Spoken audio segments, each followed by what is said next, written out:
Do you have a driver type personality and projects almost always end up on your lap?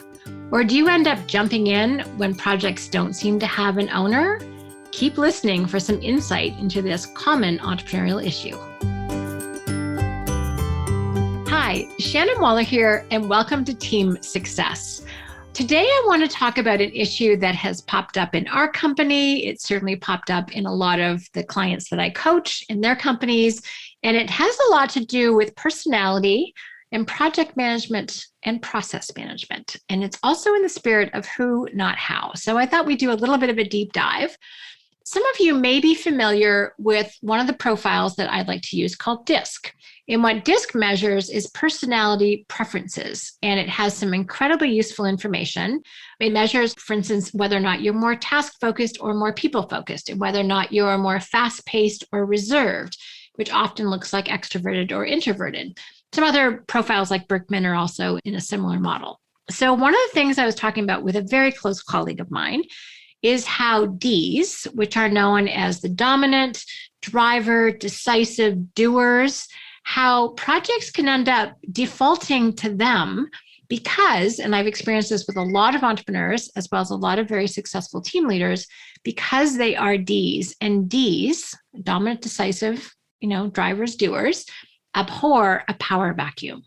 They do not like it when no one is in charge. And so Ds will step in, whether or not it's actually something they're all that knowledgeable about, whether or not it's something that they have an area of expertise in.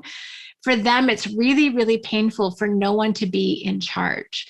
So you might have seen this, or you might have experienced this if this matches your own personality type a little bit, but it doesn't actually work. And so the particular circumstance in our company was when, this one particular person is involved in lots of different projects, as am I.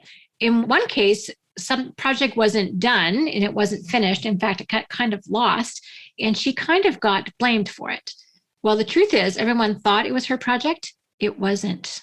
And this conversation happened when she wasn't there, so she couldn't defend herself. So she was a little frustrated.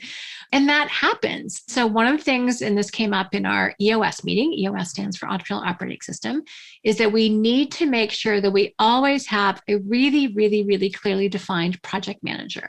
Now, in this case, this person was not in charge of this particular project, even though she does project manage a lot of things.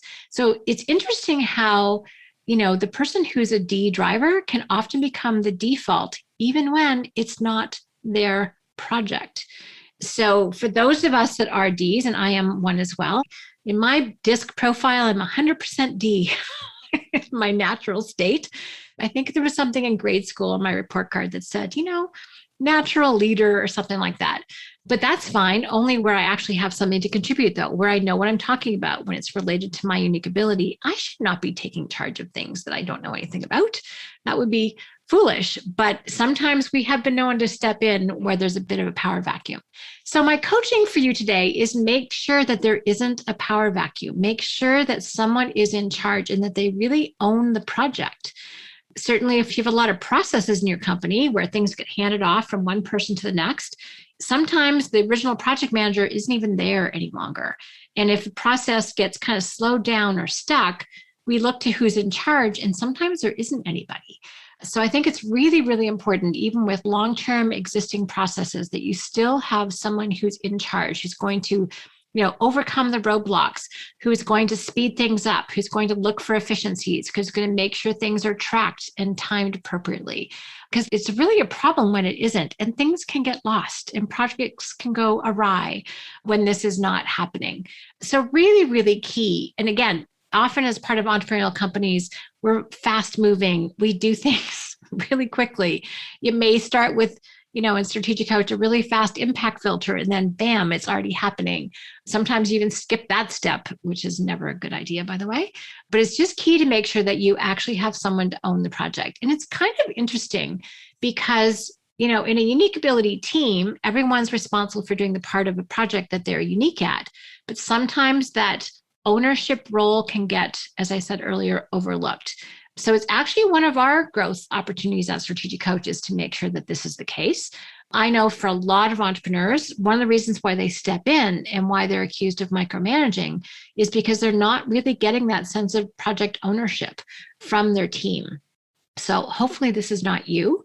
And this is really part of having an entrepreneurial attitude. Part of being a really successful entrepreneurial team member is when you do own things. You own them emotionally, you own them psychologically, you own them mentally, you know what's going on, and you are determined that you're going to get the result, even if you're not an expert in all of the pieces. You will put together your team, you'll access resources, you'll tap into other talent to make sure that it gets done.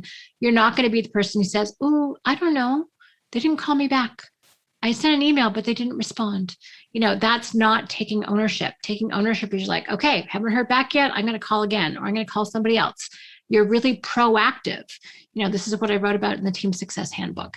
So again, my kind of coaching is, if you are a driver who's someone who often gets appointed to that, make sure that you are driving ahead the projects that do make sense for you, and that you make sure someone else is in charge of the projects so that you don't step in where you shouldn't or where it doesn't make the most sense.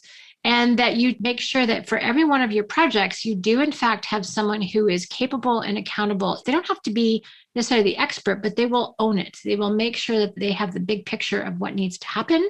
They've got a really clearly defined result of what it looks like when it's done and done well, and they can help facilitate that happening so things don't get lost, they don't go awry, and that your drivers don't get pinned with everything. It's really the point there.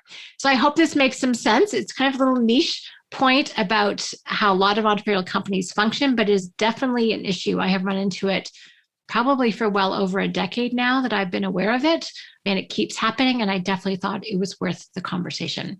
So hopefully this is useful and insightful for you. If you want to check out DISC, there are some great companies. TTI is one, Personality Insights is another. That's where I'm certified through, but very, very useful to figure out where you fall.